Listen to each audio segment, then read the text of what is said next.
Let's take a quick pause. I want to ask you a serious question. What are you feeding your mind right now? If it's social media, are you tired of doom scrolling through the angry comment sections and political rants yet?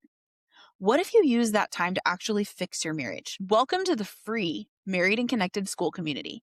It's like social media, but without the ads, without the judgment, and without the noise. Just real self-paced tools that get you out of that roommate phase starting today.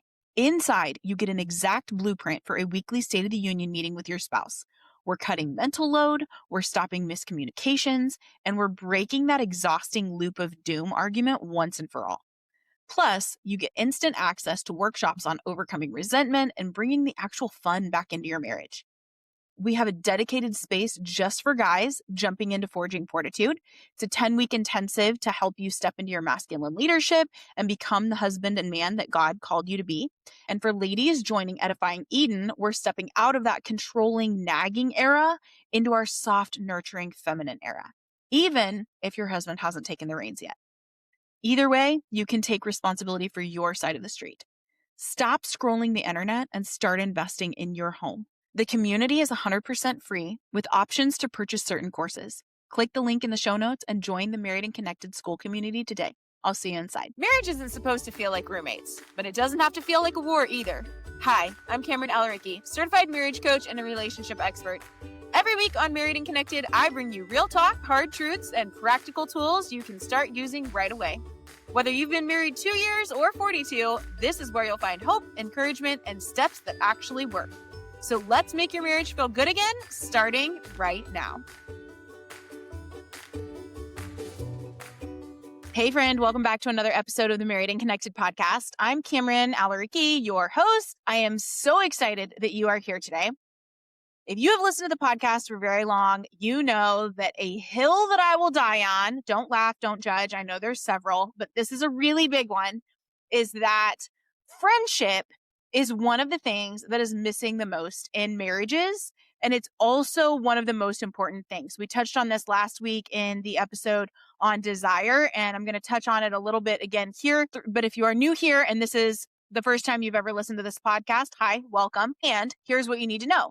There are 3 things that your marriage has to have. And this is according to Gottman research. That's where I have my certification from, is through the Gottman Institute.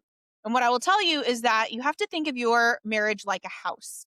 There are load-bearing walls of commitment and trust.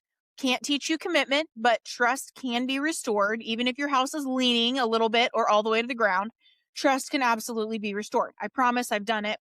That's what I help couples with every single day. But what makes your house feel like a home, what makes your marriage feel warm and fuzzy and passionate and loving and all the things that you want, again, is the friendship. It's the difference between walking into the house, and energy can be felt. This is how you walk into the house and you're like, whoa, people have been fighting here. Whoa, somebody has cooked. Whoa, kids are wiling out. Like, you can feel that. You can also feel the friendship in a marriage. And so this is the thing, is that I really want people to start being friends again. The hill that I will die on is that marriage should feel like a really fun sleepover with your best friend every single night. That is what I teach couples to have when they come to me. So here's my question to you. If you looked at the friendship that you had when you were dating your spouse versus the friendship that you have now, has it gotten deeper? Has it gotten more fun? Has it maintained that same level of lightheartedness and fun and passion that you had when you were in the dating and the honeymoon stage? If not, the intention of this episode is to get you back to that. Real, everyday, not just I love you, but I like you and I can't wait to tell you about my day friendship. That's what I want you to have. Most couples that I coach, busy 30 to 45-year-old parents just like you, tell me the same thing. We still love each other. We're still committed, but I don't really feel like they're my friend anymore. I don't feel like I can talk to them. The communication really isn't there anymore. We're like passing ships. These are things that I hear over and over and over. And here's what the research proves, that missing friendship is the silent predictor of whether your marriage is going to stay connected for the long haul or slowly drift into the roommate territory. Now, maybe you're already in that roommate territory. That is okay. Maybe you are hours away from divorce. Also okay. Because what I will tell you is, hill number 2 that I will die on, is any marriage can come back from the absolute depths of hell that you are in if both of you want it to. So today we are going straight there. Friendship first, the secret to staying connected. We are pulling from, as always, the most trusted names in the field. Gottman Institute's decades of research on what actually makes couples last. Brené Brown on how vulnerability and trust are even built. Dr. Andrea Vitz on staying emotionally sober so that your friendship can thrive. Vanessa Marin on how friendship is real, like it's that real on-ramp to desire. And licensed marriage and family therapist Julie Menanno, who is episode 44 on this podcast, from The Secure Relationship, on creating secure attachment that feels safe and exciting at the same time. I love all of these people. If you do not follow every single one of them on socials, I would highly recommend resetting your algorithm to do that. You are going to walk away with 4 brand new practical tools that you can start using immediately, because that is what my coaching is all about. I want you to have tangible tools, because here's the thing, you guys. The biggest thing that I'm seeing as a marriage coach with a 93% success rate over the last 8 years is that it's not that people don't want to be married. It's that people want to be married, but they don't want to feel hopeless about it. They don't want to get into an argument and think, God, I recognize the cycle. I understand this is what's happening. I see that this is our pattern, but I don't know how to fix it. I want you to be able to fix it. My coaching is not shame-based. My coaching is, here, let me give you some tools to help you. Because I'm going to be very honest with you, I don't think that people are truly equipped to be married until you've learned how to be married. I wasn't equipped for either one of my marriages when I got into them. And this is what I see in couples that come to me for reconciliation all the time. We don't know how to do this. We only know the way that we've been doing it, and clearly that's not working. So what do we do to change that? What do we do to fix that? What do we do different? That's where I step in. Here, let me help you. So here we go. These are not complicated. These are intentional steps that feel doable, even if you've got kids and jobs and soccer and the house and the dog pulling at you in every direction and all the things. So by the end, my hope for you is that you will either be thinking, man, this is straightforward. I can totally do this starting tonight. Or you will know that it is time to book a call with me and get a little bit of extra support in that way. Either way, you're going to have a clear path forward. So let's dive in. So the research is actually pretty blunt about this. The Gottman Institute has studied thousands of couples for over 40 years, and their clearest finding is that the strength of the friendship between partners is the single biggest predictor of long-term satisfaction and sexual connection. Couples with solid friendships handle conflict better. You recover faster from arguments. You're more willing to repair. You have more emotional safety. You have more connection. You have more emotional intimacy, which then leads to a great physically intimate life. And that is what surprises most people, is that friendship is directly correlated to desire. Not just a great physically intimate relationship because you've gotten into the act and it's great during, but also it's the difference between the higher libido. One of the biggest causes that nobody talks about of low libido is resentment. Well, where does resentment come from? No friendship. Brené Brown puts it this way: trust is built in the small moments when we choose to be vulnerable instead of armored up. Well, guess what? When friendship is strong, you feel safe enough to let your guard down. When you play baseball, like I talk about all the time, after your partner bats and they tell you something, you run to first base, you have emotional safety. You allowed them that space to tell you what they needed to tell you. You didn't get defensive. You didn't get judgmental. You didn't throw a fit. You didn't start conflict over it. You listened to understand. You were curious instead of having emotional insobriety, all of those emotionally triggered behaviors. That's first base. Second base, connection. Third base, emotional intimacy. I think people get scared of emotional intimacy because they don't truly know what it is. They say that fear is a lack of knowledge. I think that absolutely applies in this situation. With lack of emotional intimacy, it's because we're scared of it, especially if you're a dismissive avoidant attachment style or even fearful avoidant that leans heavily dismissive. There's a fear of emotional intimacy, of truly being known. And so what happens is you don't want to be vulnerable with your partner to let them know you. So you keep it all clammed up. But not only does that keep you from being fully loved, because you can't be fully loved if you're not fully known, it also keeps you from having the emotional intimacy.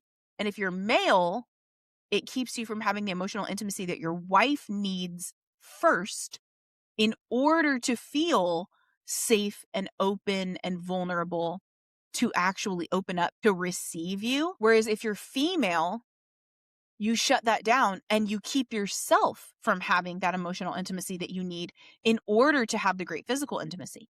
Well, if you're male, or if your partner is male, that's what they need the most in order to have the emotional intimacy. They get that connection from the sex where you get it before having the desire to have sex. Does that make sense? Julie Menanno from The Secure Relationship teaches that secure attachment isn't just for parent-child relationships. It is the glue in your marriage too. And this is also part of your emotional insobriety. Emotional insobriety is like the umbrella, whereas love languages, apology languages, your attachment style, all that is underneath the umbrella.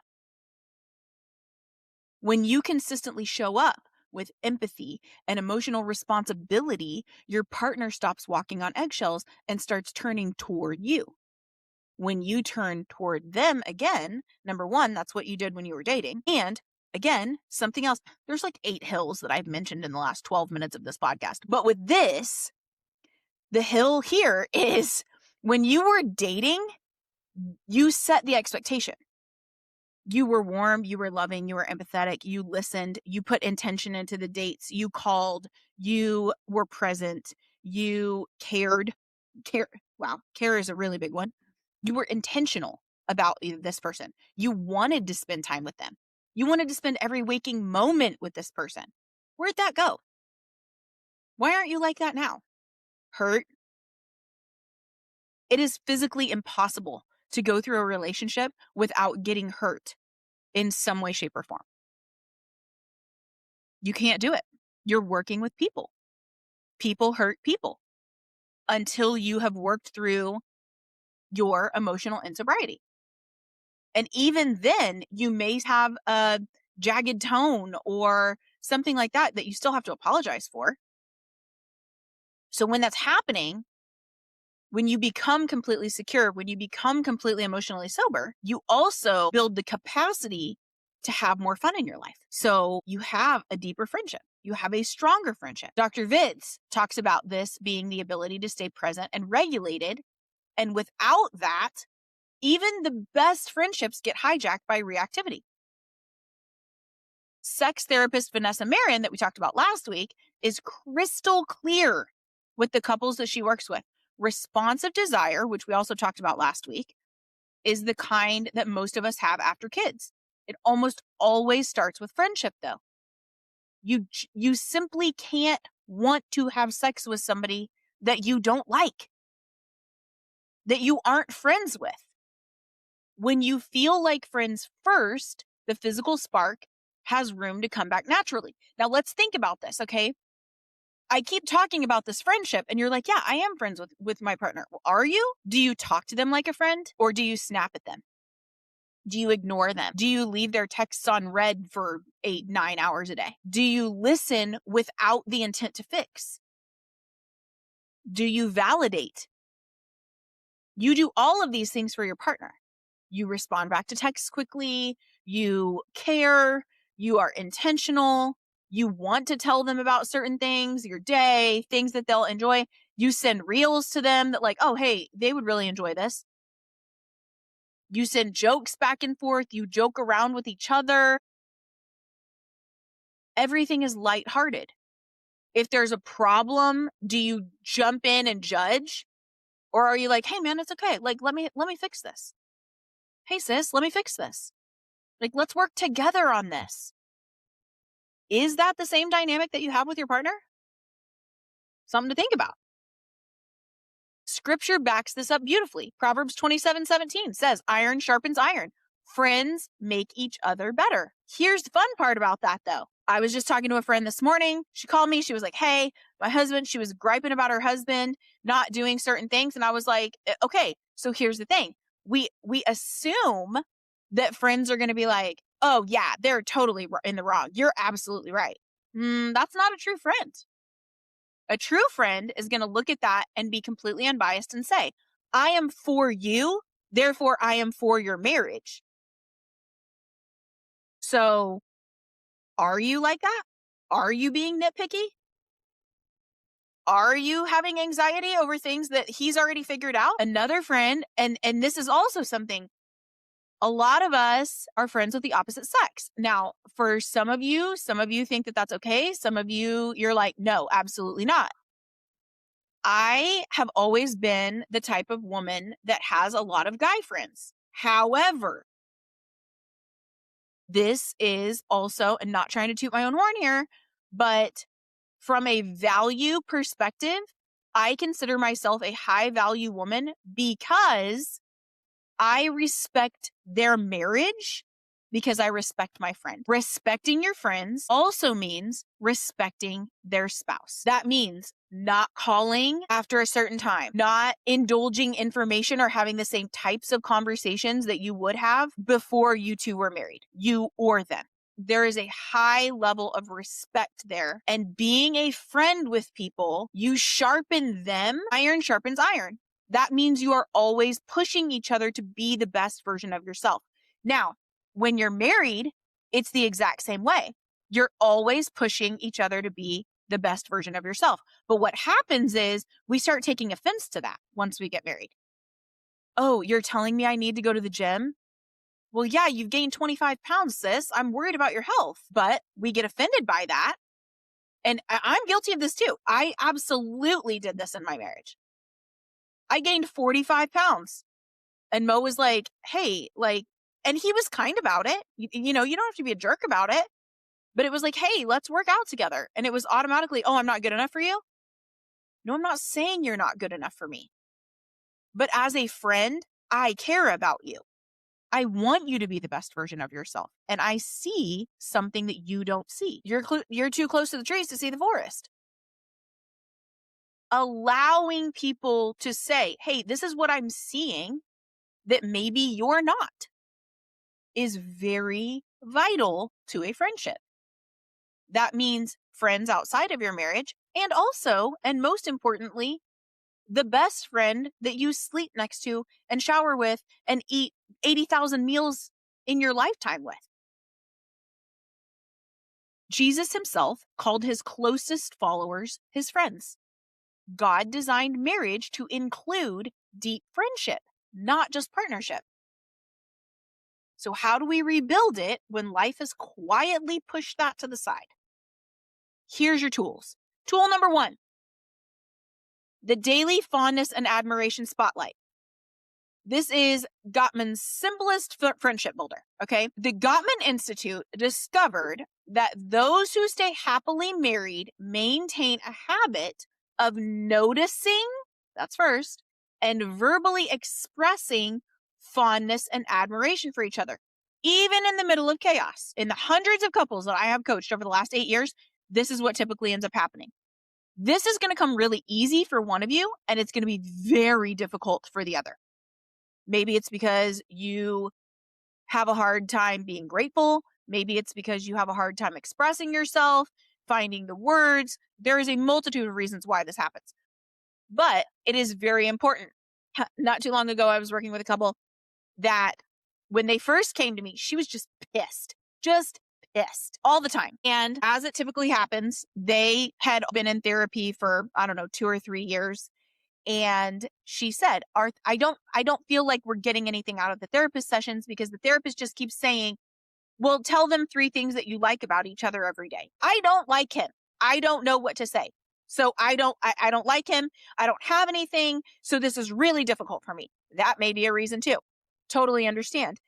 And here is why they do this. So if you're in therapy right now and you are listening to this, this is where your therapist is trying to go with this. Okay. I will also say though, that therapists throw you in this in the very beginning and you're not ready for it. They're trying to do that, but they're basically putting the cart before the horse. So it's something that you have to build up to, and it starts in your own mindset. Okay.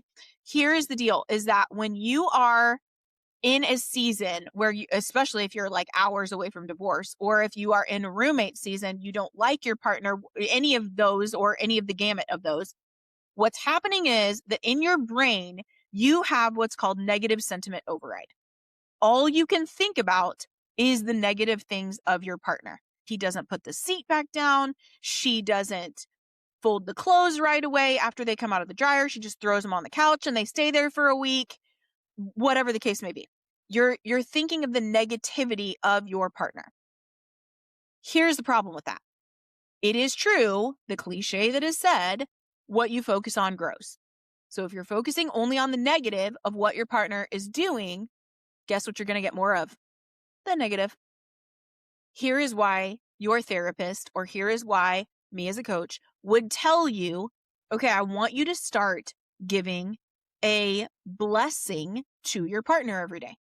You start telling them something that you like about them every single day, 2 to 3 things preferably, and not just on what they do. I like you that you did the dishes. I like that you did bedtime and bath time. I like that you walked the dog. No, we're going to focus on who they are. I love that you are so empathetic to those who have less than us. I love that you are so compassionate with your aging parents or with my aging parents. I love the way that you stepped in and handled that situation with our 5-year-old who was having a meltdown over the fact that I gave him the blue cup when he just chose the blue cup, but now he doesn't want the blue cup, he wants the green cup. Thank you for handling that so that I didn't lose my ever-loving mind. Those are the kinds of things that we need to appreciate about each other every day. Thank you for being flexible and understanding in this situation. Something like that. Now, here's your tool. What I would like you to do is that every day, maybe before bed or first thing in the morning, look at your spouse and do, Megan and Casey Caston over at Marriage 365 talks about, they call it a 60-second blessing. It doesn't have to take more than 2 minutes. You take 1 minute, they take 1 minute. You say 3 things that you like about them. And again, not thanks for taking out the trash. Something like, I really admire how patient you were in this situation. Be specific, especially because if your partner or you have a dismissive avoidant attachment style, what's going to happen is you don't do well with generics. You need specifics in order to understand what your partner is talking about. Make it specific, make it genuine. Try not to repeat a lot. The Gottman's data shows that this one habit alone dramatically increases the I like you feeling and protects your friendship, especially during stressful seasons. Now, as with any tool that I give you, consistency is going to be the key. So I want you to do this tool for about 2 weeks.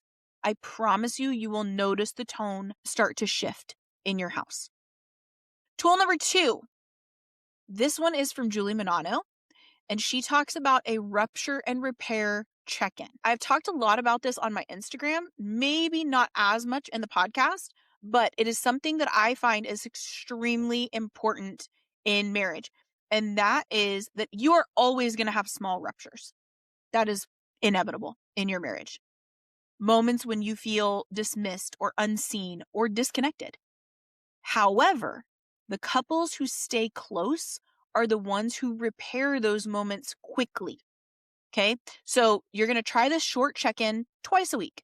takes maybe 5 to 7 minutes. If you have a partner, especially if you are in aviation, because I know a lot of my clients and a lot of you listeners are in aviation or on the road quite a bit. You travel a lot for work. This is something that you can even do through voice text. Okay. One of you starts, hey, is there anything from the last few days that you are feeling a little disconnected or unseen on?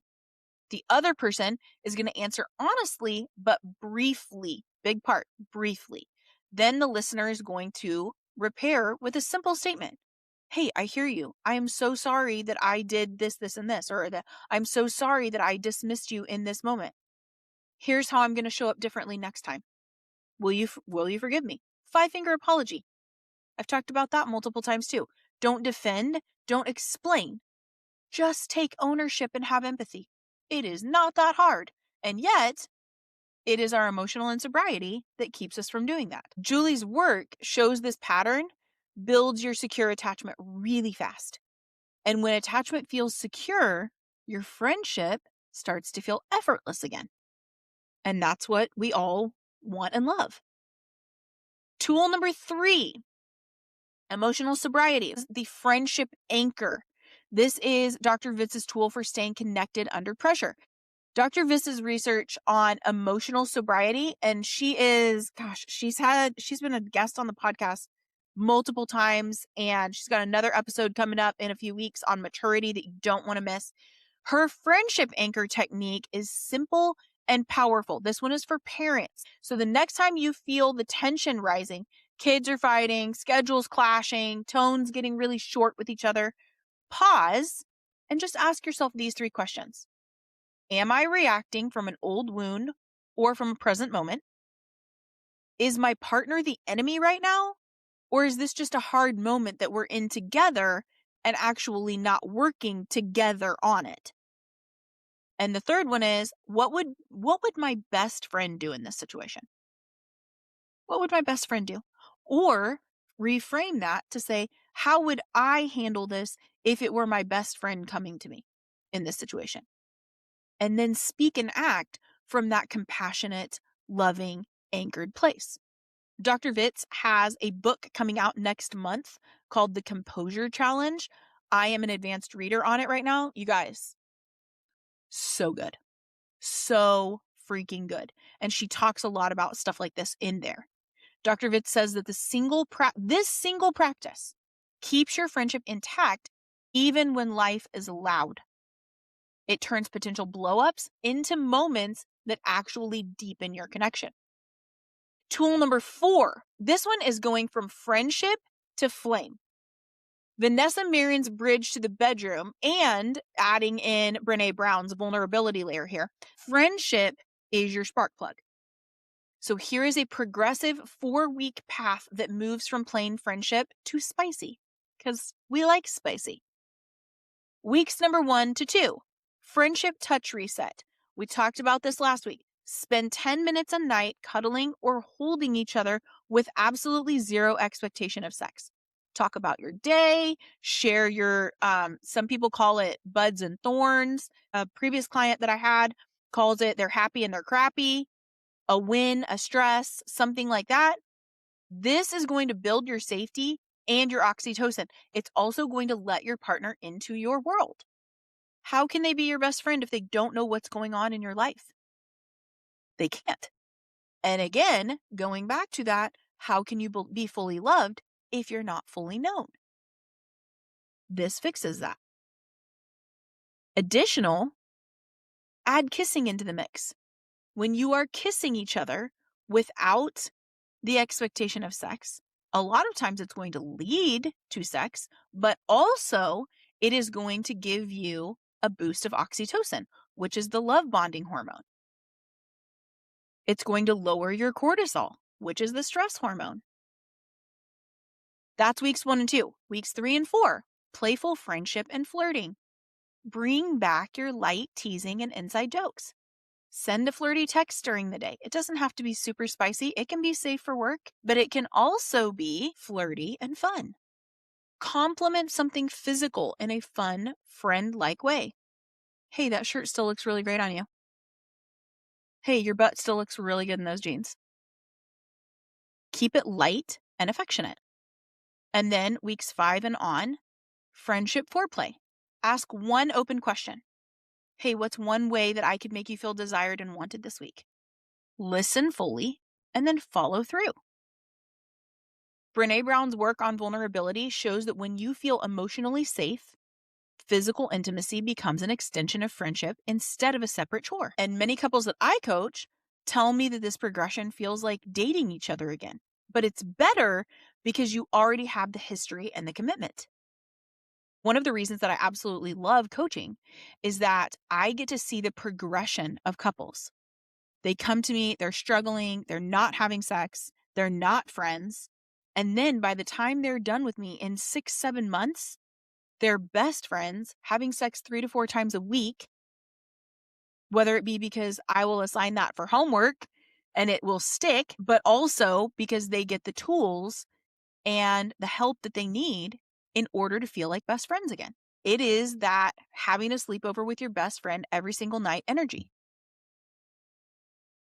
I have lived the reality of watching friendships slip under the weight of parenting 2 boys, running 2 businesses, all of your daily demands. And every single time I chose these small intentional practices, just like I preach, spotlighting fondness, repairing quickly using a 5-finger apology, anchoring myself emotionally and having emotional sobriety, letting friendship lead the way, being kind, compassionate, and respectful, letting all of that lead the way to intimacy, the connection comes back stronger. Even if you feel right now like you don't like your partner, like you're not attracted to them, you don't have a friendship, your marriage is quote unquote too far gone, those are lies. Those are lies that the enemy feeds you. Your marriage is never too far gone if both of you want to work on it. The connection, the attraction, all of it can come back even stronger than it ever was before. And the hundreds of couples that I have coached over the last 8 years with, again, a 93% success rate have seen the exact same thing happen. So here's the thing, friend. Rebuilding friendship doesn't require a total life reset. As with everything that I teach, it requires intention. Small, consistent choices that remind you that your spouse is still your favorite person. You have the tools. Start with whichever one feels easiest this week and watch what happens. If this episode hit home and you are thinking, man, we really need some personalized guidance to make this stick fast, I would love to help you. I work with individuals who are wanting to better their marriage, but maybe their partner really isn't on board yet, or they're wanting to work through things before bringing their partner on board. Totally fine. I also work with couples. If that is you, if you are in either one of those spots, head down to the show notes. There is a link in there to book a free consultation. No pressure, just a real conversation about whether this would work for you or not, whether you're in a place to actually move forward with that or not. Your marriage is the most important earthly relationship that you will ever have. Keep showing up, keep being consistent, keep being intentional, and watch how the ripple effect of that grows. Until next week, stay married and connected. We've all seen it. The messy social media messages, the public tea spilling, and the absolute embarrassment of finding out that your life is a lie through a Facebook post or an Instagram message that your spouse thought was hidden. What if it didn't have to be like that, though? What if you could find out before their affair got too deep? Statistics show that over 20% of marriages deal with infidelity, and most affairs last for years because they thrive in the dark. It's time to turn the lights on. Verified.com is the world's first searchable relationship registry. It's not just an app, it's a digital boundary for your marriage. When you register your spouse on Verified, you are claiming your relationship on a global scale, whether you're talking, you're dating, or you're married. If another man or woman is being told your spouse is single or divorced and they search for your spouse on the registry, they find you instead. Now, here's the game changer. Verified allows you to speak one-on-one and directly with that other person. No gaslighting from your spouse. No he said, she said. No, oh my God, you went through my phone. How could you betray my trust like that? and zero social media drama. Just the truth, person to person, before things go too far. Don't wait for that gut feeling to become a nightmare, because even if you think your spouse would never, there's an even better chance that you just never know.